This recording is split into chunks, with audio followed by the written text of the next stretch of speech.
ರಾಜ್ಯದ 3 ವಿಧಾನಸಭಾ ಕ್ಷೇತ್ರಗಳ ಉಪಚುನಾವಣೆಯಲ್ಲಿ ಕಾಂಗ್ರೆಸ್ 3ಕ್ಕೆ 3 ಕ್ಷೇತ್ರಗಳನ್ನು ಗೆದ್ದು ಬೀಗಿದೆ. ಚನ್ನಪಟ್ಟಣದಲ್ಲಿ ಕಾಂಗ್ರೆಸ್ ಅಭ್ಯರ್ಥಿ ಸಿಪಿ ಯೋಗೇಶ್ವರ್ ಭರ್ಜರಿ ಗೆಲುವು ಸಾಧಿಸಿದ್ದಾರೆ.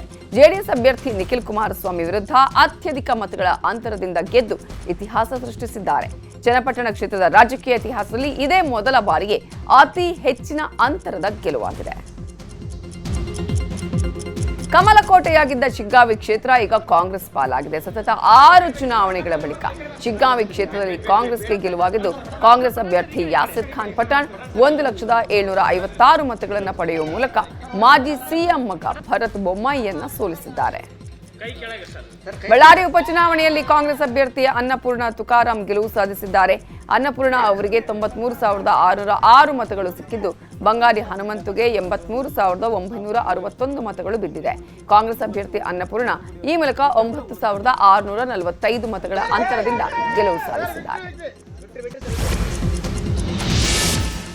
ರಾಜ್ಯದ 3 ಕ್ಷೇತ್ರದಲ್ಲಿ ನಡೆದ ಉಪಚುನಾವಣೆಯಲ್ಲಿ ಕಾಂಗ್ರೆಸ್ ಭರ್ಜರಿ ಗೆಲುವು ಸಾಧಿಸಿದೆ. ಈ ಹಿನ್ನೆಲೆ ಸಿಎಂ ಗೃಹ ಕಚೇರಿಗೆ ಸಚಿವ ಸಂತೋಷ್ ಲಾಡ್, ಸಲೀಂ ಅಹಮದ್, ರಿಜ್ವಾನ್ ಅರ್ಷದ್ ಸೇರಿ ಹಲವು ಗಣ್ಯರು ಭೇಟಿ ನೀಡಿ ಸಿಎಂಗೆ ಸಿಹಿ ತಿನ್ನಿಸಿ ಸನ್ಮಾನಿಸಿ ಸಂಭ್ರಮಿಸಿದರು. ಇದೇ ವೇಳೆ ಸಿಎಂ ಗೆಲುವಿಗಾಗಿ ಶ್ರಮಿಸಿದ ಎಲ್ಲ ಶಾಸಕರು, ಸಚಿವರು ಹಾಗೂ ಕಾರ್ಯಕರ್ತರಿಗೆ ಅಭಿನಂದನೆ ಸಲ್ಲಿಸಿದರು.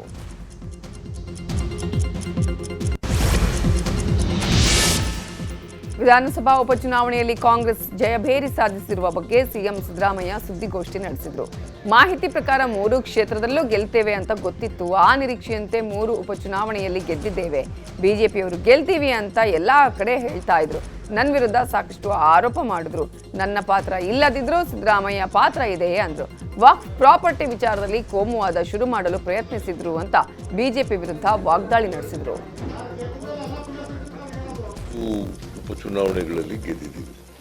ಪಠಾಣ್ ಸುಮಾರು 13,500 ಮತಗಳ ಅಂತರದಿಂದ ಗೆದ್ದಿದ್ದಾರೆ. ಆಮೇಲೆ ಯೋಗೇಶ್ವರ್ ಚನ್ನಪಟ್ಟಣದಿಂದ ಸುಮಾರು 25,500 ಮತಗಳ ಅಂತರದಿಂದ ಗೆದ್ದಿದ್ದಾರೆ. ತುಕಾರಾಂ ಅವರ ಧರ್ಮಪತ್ನಿ 9,600 ಚಿಲ್ಲರೆ ಓಟ್ನಲ್ಲಿ ಗೆದ್ದಿದ್ದಾರೆ. ನಮ್ಮ ಮೇಲೆ, ನಮ್ಮ ಸರ್ಕಾರದ ಮೇಲೆ ಮತ್ತೆ ನನ್ನ ಮೇಲೆ ಸುಳ್ಳು ಆರೋಪಗಳನ್ನು ಮಾಡೋದು. ವಾಲ್ಮೀಕಿ ಅಭಿವೃದ್ಧಿ ನಿಗಮದಲ್ಲಿ ಭ್ರಷ್ಟಾಚಾರ ಆಗಿದೆ, ಅದಕ್ಕೆ ಸಂಬಂಧಪಟ್ಟಂತ ಮಂತ್ರಿ ಸಿದ್ದರಾಮಯ್ಯ ಕಾರಣ. ಆಮೇಲೆ ಮೂಡ ಪ್ರಕರಣದಲ್ಲಿ ಸಿದ್ದರಾಮಯ್ಯ ಏನು ಪಾತ್ರ ಇಲ್ಲದೆ ಹೋದ್ರೂ ಪಾತ್ರ ಇದೆ ಅಂತೇಳಿ ಹೇಳೋದು. ಸಿದ್ದರಾಮಯ್ಯನ ಪಾತ್ರ ವಕ್ಫ್ ಪ್ರಾಪರ್ಟಿ ವಿಚಾರದಲ್ಲಿ ಕೋಮುವಾದ ಸೃಷ್ಟಿ ಮಾಡಲಿಕ್ಕೆ ಪ್ರಯತ್ನ. ಚನ್ನಪಟ್ಟಣ ಫಲಿತಾಂಶದ ನಂತರ ನಿಖಿಲ್ ಕುಮಾರಸ್ವಾಮಿ ಮಾತನಾಡಿದರು. ಪಕ್ಷದ ಕಾರ್ಯಕರ್ತರ ಭಾವನೆಗಳನ್ನು ನೋಡಿ ಕಣ್ಣಲ್ಲಿ ನೀರು ಹಾಕಿದೆ. ಆದರೆ ಈಗ ಸೋತೆ ಅಂತ ಕಣ್ಣೀರು ಹಾಕಿಲ್ಲ. ಕಣ್ಣೀರು ಹಾಕಿ ಮತ ಗಿಟ್ಟಿಸಿಕೊಳ್ಳುವ ಅವಶ್ಯಕತೆ ಇಲ್ಲ. ಸೋತೆ ಅಂತ ಜಿಲ್ಲೆ ಬಿಟ್ಟು ಹೋಗುವುದಾಗಲಿ, ಬೇರೆ ಕಡೆ ಸ್ಪರ್ಧೆ ಬಗ್ಗೆ ಚರ್ಚೆ ಮಾಡೋಕೆ ಹೋಗಲ್ಲ. ನನಗೆ ಶಾಸಕ ಅನ್ನುವಂತಹ ಪಟ್ಟ ಇಲ್ಲದೆ ಇರಬಹುದು, ಆದರೆ ಜಿಲ್ಲೆ ಹಾಗೂ ರಾಜ್ಯದ ಜನರು ಕುಮಾರಣ್ಣಗೆ ಶಕ್ತಿಯನ್ನು ತುಂಬಿದ್ದಾರೆ. ಇಲ್ಲೇ ಇದ್ದು ಅವರ ಋಣವನ್ನ ತೀರಿಸುವಂತಹ ಕೆಲಸವನ್ನ ಮಾಡ್ತೇನೆ ಅಂತ ಹೇಳಿದ್ರು. ಬಂದಿದೆ, ಫಲಿತಾಂಶ ಬಂದಿದೆ. ಕ್ಷೇತ್ರದ ಜನತೆನೂ ನಮ್ಗೆ ಆಶೀರ್ವಾದ ಮಾಡಿದ್ದಾರೆ. ನಾನು ಹೇಳ್ದಂಗೆ ಇವತ್ತು 6 ಬಾರಿ ಶಾಸಕರು ಮಾಡಿರುವಂಥ ಜಿಲ್ಲೆ ಇದು. 2 ಬಾರಿ ಚನ್ನಪಟ್ಟಣದಲ್ಲಿ, 6 ಬಾರಿ ರಾಮನಗರದಲ್ಲಿ ಶಾಸಕರು, 8 ಬಾರಿ ಶಾಸಕ ಸ್ಥಾನ ಕೊಟ್ಟಿರುವಂಥ ಜಿಲ್ಲೆ ಇದು.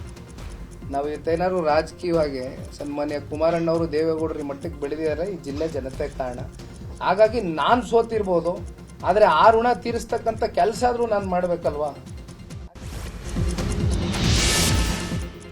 ಚನ್ನಪಟ್ಟಣ ಉಪಚುನಾವಣೆಯ ಗೆಲುವಿನ ಬಳಿಕ ಸಿಪಿ ಯೋಗೇಶ್ವರ್ ಪ್ರತಿಕ್ರಿಯೆ ಕೊಟ್ಟಿದ್ದು, ಮುಖ್ಯಮಂತ್ರಿ ಉಪಮುಖ್ಯಮಂತ್ರಿಗಳಿಗೆ 30,000 ಮತಗಳ ಅಂತರದಿಂದ ಗೆಲ್ತೇನೆ ಅನ್ನುವ ಮಾಹಿತಿ ಕೊಟ್ಟಿದೆ. ನನ್ನ ನಿರೀಕ್ಷೆಗೆ ಹತ್ತಿರವಾದ ಗೆಲುವಾಗಿದೆ. ಈ ಗೆಲುವಿನ ಕ್ರೆಡಿಟ್ ಕಾಂಗ್ರೆಸ್ಗೆ, ಸಿಎಂ ಹಾಗೂ ಡಿಸಿಎಂಗೆ ಮತ್ತು ನನ್ನ ಜೊತೆ ಇದ್ದ ಡಿಕೆ ಸುರೇಶ್ಗೆ ಅರ್ಪಿಸ್ತೇನೆ ಅಂತ ಹೇಳಿದರು. ಚನ್ನಪಟ್ಟಣ ವಿಧಾನಸಭೆಯ ಉಪಚುನಾವಣೆಯಲ್ಲಿ ನನ್ನ ಗೆಲುವು ನಿರೀಕ್ಷೆ ಮಾಡಿದ್ವಿ. ಮಾನ್ಯ ಮುಖ್ಯಮಂತ್ರಿಗಳಿಗೆ ಮತ್ತು ಉಪಮುಖ್ಯಮಂತ್ರಿಗಳಿಗೆ ನಾನು 30,000 ಅಂತರದಲ್ಲಿ ಗೆಲ್ತೀನಿ ಅಂತೇಳಿ ಹೋಗಿ ಮಾಹಿತಿ ಕೊಟ್ಟು ಬಂದಿದ್ದೆ. ಇಬ್ಬರಿಗೂ ಕೂಡ ಮಾತಾಡಿಸಿ ನಾನು ಮಾಹಿತಿ ಕೊಟ್ಟು ಬಂದಿದ್ದೆ. ನನ್ನ ನಿರೀಕ್ಷೆಗೆ ಹತ್ತಿರವಾದಂಥ ಗೆಲುವು. 1,000-2,000 ಹೆಚ್ಚು ಕಡಿಮೆ ಆಗ್ಬೋದು. ಅವರ ಈ ಹೋರಾಟದಲ್ಲಿ ಸಾಮಾಜಿಕ ಕಳಕಳಿ ಇರಲಿಲ್ಲ, ಸ್ವಾರ್ಥ ಇತ್ತು. ವಂಶ ಪಾರಂಪರ್ಯರ ಆಡಳಿತವನ್ನು ಮುಂದುವರಿಸಬೇಕು ಅಂತೇಳಿ ಅವರ ಏನು ಒಂದು ಅಂತರಂಗದಲ್ಲಿ ಕೂಗಿತ್ತಲ್ಲ, ಅದಕ್ಕೆ ಜನ ಹೈ ವೋಲ್ಟೇಜ್ ಕ್ಷೇತ್ರವಾಗಿದ್ದ ಚನ್ನಪಟ್ಟಣದಲ್ಲಿ ಕಾಂಗ್ರೆಸ್ ಅಭ್ಯರ್ಥಿಯಾಗಿದ್ದ ಸಿಪಿ ಯೋಗೇಶ್ವರ್ ಜಯಭೇರಿ ಬಾರಿಸಿದ್ದಾರೆ. ಈ ಹಿನ್ನೆಲೆ ಯೋಗೇಶ್ವರ್ ಪತ್ನಿ ಶೀಲಾ ಅವರು ಹೊಳೆ ಆಂಜನೇಯ ದೇವಸ್ಥಾನಕ್ಕೆ ಭೇಟಿ ನೀಡಿ ಹರಕೆಯನ್ನ ತೀರಿಸಿದ್ದಾರೆ. ಈ ವೇಳೆ ಮಾತನಾಡಿದ ಅವರು, ಕಷ್ಟದ ಸಂದರ್ಭದಲ್ಲಿ ಮಾತೃಪಕ್ಷ ಕೈ ಹಿಡಿಯಿತು. ಚನ್ನಪಟ್ಟಣ ಜನರ ಆಶೀರ್ವಾದದಿಂದ ಯೋಗೇಶ್ವರ್ ಗೆದ್ದಿದ್ದಾರೆ ಅಂತ ಹೇಳಿದ್ರು. ಸಂತೋಷ ಆಗ್ತಾ ಇದೆ. ಹೊಳೆ ಆಂಜನೇಯ ಸ್ವಾಮಿ ದೇವಸ್ಥಾನದ ಒಂದು ಆಂಜನೇಯ ಸ್ವಾಮಿ ಕೃಪೆಯಿಂದ ನಮ್ಮ ಚನ್ನಪಟ್ಟಣ ಜನರ ಒಂದು ಆಶೀರ್ವಾದದಿಂದ ಅವ್ರು ಗೆದ್ಕೊಂಡ್ ಬಂದಿದ್ದಾರೆ. ತುಂಬಾ ಸಂತೋಷ ಆಗ್ತಾ ಇದೆ. ಇಲ್ಲ, ಪೂಜೆ ಮಾಡಿದ್ದೀನಿ ಅಷ್ಟೇ. ನಮಗೆ ಪ್ರದೀಪಾಚಾರ್ಯ ಸ್ವಾಮಿಗಳು ಹೋಮ ಎಲ್ಲ ಹೇಳಿದ್ರು, ಅದೆಲ್ಲ ಮಾಡಿದ್ದೀನಿ. ಅಭಿಷೇಕ ಕೊಟ್ಟಿದ್ದೆ, ಒಳ್ಳೇದಾಗಿದೆ ಎಲ್ಲರೂ. ದೈವ ಸಂಕಲ್ಪ ಇದ್ರೆ ಎಲ್ಲಾನು ಮುಂದಿನ ದಿನಗಳಲ್ಲಿ ಎಲ್ಲ ಒಳ್ಳೇದಾಗಿದೆ. ದೇವರ ಅನುಗ್ರಹ. ನನ್ನ ವಿರುದ್ಧದ ಅಪಪ್ರಚಾರಗಳಿಗೆ ಮತದಾನದ ಮೂಲಕ ಜನ ಉತ್ತರ ಕೊಟ್ಟಿದ್ದಾರೆ ಅಂತ ಶಿಗ್ಗಾಂವಿ ವಿಜೇತ ಅಭ್ಯರ್ಥಿ ಯಾಸಿರ್ ಖಾನ್ ಪಠಾಣ್ ಹೇಳಿದ್ದಾರೆ. ಶಿಗ್ಗಾಂವಿಯಲ್ಲಿ 30 ವರ್ಷಗಳ ನಂತರ ಕಾಂಗ್ರೆಸ್ಗೆ ಗೆಲುವಾಗಿದೆ. ಎಲ್ಲಾ ನಾಯಕರ ಸಂಘಟಿತ ಪ್ರಯತ್ನದಿಂದಾಗಿ ಈ ಗೆಲುವಾಗಿದೆ. ರೌಡಿ ಶೀಟರ್ ಸೇರಿ ಹಲವು ಆರೋಪಗಳನ್ನು ಮಾಡಲಾಗಿತ್ತು. 1 ಲಕ್ಷಕ್ಕೂ ಅಧಿಕ ಮತ ಕೊಡುವ ಮೂಲಕ ಜನತೆ ಉತ್ತರ ಕೊಟ್ಟಿದ್ದಾರೆ ಅಂತ ಪಠಾಣ್ ಹೇಳಿದ್ದಾರೆ. ಮೊದಲಿಗೆ ಆ ದೇವರನ್ನು ಅನಂತ ಕೋಟಿ ನಮನವನ್ನು ಸಲ್ಲಿಸುತ್ತಾ, ನಮ್ಮ ತಂದೆ ತಾಯಿ ಹಾಗೂ ಗುರು ಹಿರಿಯರ ಒಂದು ಆಶೀರ್ವಾದದ ಫಲದಿಂದ ನನಗೆ ಒಂದು ಅವಕಾಶ ಸಿಕ್ಕು ಇವತ್ತು ಜಯ ಆಗಿದೆ. ಮೊಟ್ಟ ಮೊದಲಿಗೆ ಶಿಗ್ಗಾಂವಿ ವಿಧಾನಸಭಾ ಕ್ಷೇತ್ರದ ಎಲ್ಲ ಕಾಂಗ್ರೆಸ್ ಪಕ್ಷದ ಮುಖಂಡರು, ಎಲ್ಲ ಸಮಾಜದ ಎಲ್ಲ ಗುರು ಹಿರಿಯರಿಗೆ ನಾನು ಅನಂತ ಕೋಟಿ ನಮನವನ್ನು ಸಲ್ಲಿಸುತ್ತಾ, ನನ್ನ ಬಗ್ಗೆ ಅಪಪ್ರಚಾರ ಮಾಡಿದ್ದಾರೆ. ಅದು ನನಗೆ ಆಶೀರ್ವಾದವಾಗಿ ಪರಿಗಣನೆ ಆಗಿದೆ. ಒಬ್ಬ ಮಾಜಿ ಮುಖ್ಯಮಂತ್ರಿಗಳು, ಒಬ್ಬ ದೊಡ್ಡ ನಾಯಕರು ನನ್ನ ಬಗ್ಗೆ ಅಪಪ್ರಚಾರ ಮಾಡಿದ್ದಾರೆ. ನಾವು ಸಾಮಾನ್ಯ ಕುಟುಂಬದಿಂದ ಬಂದವ. ಅವರ ಅಪಪ್ರಚಾರ ನನಗೆ ಆಶೀರ್ವಾದದ ರೂಪದಲ್ಲಿ ಪರಿವರ್ತನೆಯಾಗಿದೆ. ಮತ್ತು ನನ್ನಂಥ ಒಬ್ಬ ಸಾಮಾನ್ಯ ಕುಟುಂಬದಿಂದ ಬಂದವ ಹಾಗೂ ಅಲ್ಪಸಂಖ್ಯಾತ ಸಮುದಾಯಕ್ಕೆ ಸೇರಿದವನಿಗೆ ಎಲ್ಲ ಸಮಾಜದವರು 1 ಲಕ್ಷದ ಮೇಲೆ ವೋಟ್ ಹಾಕಿ ದೊಡ್ಡ ಲೀಡ್ ಕೊಟ್ಟು ಈ ರಾಜ್ಯಕ್ಕೆ ಮತ್ತು ಒಂದು ರಾಷ್ಟ್ರಕ್ಕೆ ದೊಡ್ಡ ಸಂದೇಶವನ್ನು ಕೊಟ್ಟಿದ್ದಾರೆ, ಭಾವೈಕ್ಯತೆಯ ಸಂದೇಶವನ್ನು ಕೊಟ್ಟಿದ್ದಾರೆ. ಚುನಾವಣೆ ಗೆಲುವಿನ ಬಗ್ಗೆ ಡಿಸಿಎಂ ಡಿಕೆ ಶಿವಕುಮಾರ್ ಸೇರಿದಂತೆ ಸಾಕಷ್ಟು ನಾಯಕರು ಸಂತಸವನ್ನು ವ್ಯಕ್ತಪಡಿಸಿದ್ದಾರೆ. ಎದುರಾಳಿಗಳಿಗೆ ಚಾಟಿ ಬೀಸಿದ್ದಾರೆ. ಕಾಂಗ್ರೆಸ್ ಗೆಲುವಿಗೆ ನಮ್ಮ ಅಭಿವೃದ್ಧಿ ಕಾರ್ಯಕ್ರಮಗಳು ಹಾಗೂ ಗ್ಯಾರಂಟಿ ಯೋಜನೆಗಳೇ ಕಾರಣ ಅಂತ ಹೇಳಿದ್ದಾರೆ. ಇವತ್ತು 3 ಕ್ಷೇತ್ರಗಳ ಚುನಾವಣಾ ಫಲಿತಾಂಶ ಬಂದಿದೆ. ಮೊದಲಿಗೆ